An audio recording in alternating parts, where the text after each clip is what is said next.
सिर्फ इतना ही बताती है कि एना की मॉम किस के दौरान एना को खाना खिलाती हैं और इसी वजह से एना अब तक जिंदा थी। लेकिन यहाँ सिस्टर माइकल से जब पूछा जाता है तो वो कहती हैं कि उन्होंने ऐसा कुछ भी नहीं देखा है। फिर इसके बाद यहाँ एना और उसके परिवार को भी बुलाया जाता है। एना से पूछा जाता है कि क्या उसने पिछले 4 महीनों से कुछ भी खाया है, और एना कहती है कि उसने सिर्फ माना जो कि उसके लिए हेवन से आता है, सिर्फ उसे ही खाया है।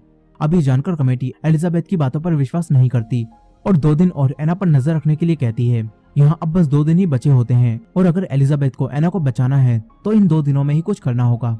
और यहाँ एना भी अब काफी ज्यादा कमजोर हो चुकी थी, इसीलिए एलिजाबेथ एना की मॉम से कहती है कि एना मर रही है और आप उसे बचा सकती हैं। लेकिन एना की मॉम कहती है कि उनके दोनों बच्चे हेवन में जाएंगे। इससे एलिजाबेथ समझ जाती है कि एना की मॉम अब एना को नहीं बचाएंगी और अब एलिजाबेथ एना को अपने साथ ले जाने के बारे में सोचती है।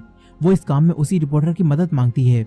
इसके बाद एलिजाबेथ अपनी डायरी में, जिसमें वो अपनी रिपोर्ट लिख रही होती है, उसमें एना की मौत का समय लिख देती है। और फिर बाद में जब गांव में चर्च के पादरी ने एना की अच्छी हेल्थ के लिए प्रेयर रखी थी और जब एना का परिवार वहां गया होता है तो एलिजाबेथ एना को उठाती है और यहाँ अगर एना को कुछ भी नहीं दिया गया तो वो मर जाएगी। इसलिए एलिजाबेथ सबसे पहले एना को तुरंत उसी तालाब के पास ले जाती है। यहाँ एना अपनी आंखें बंद कर लेती है और फिर जब एना दोबारा अपनी आंखें खोलती है तो एलिजाबेथ एना को दूसरे नाम से पुकारती है। एलिजाबेथ ने एना को अब बताया होता है कि पुरानी एना अब मर चुकी है और अब एना को एक दूसरी जिंदगी मिली है जिसमें उसके साथ कुछ भी नहीं हुआ है। और एना एलिजाबेथ की बातों पर भी विश्वास कर लेती है। इसके बाद एलिजाबेथ सबसे पहले एना को कुछ खिलाती है। बाद में वही रिपोर्टर आकर एना को यहाँ से ले जाता है। एलिजाबेथ वापस एना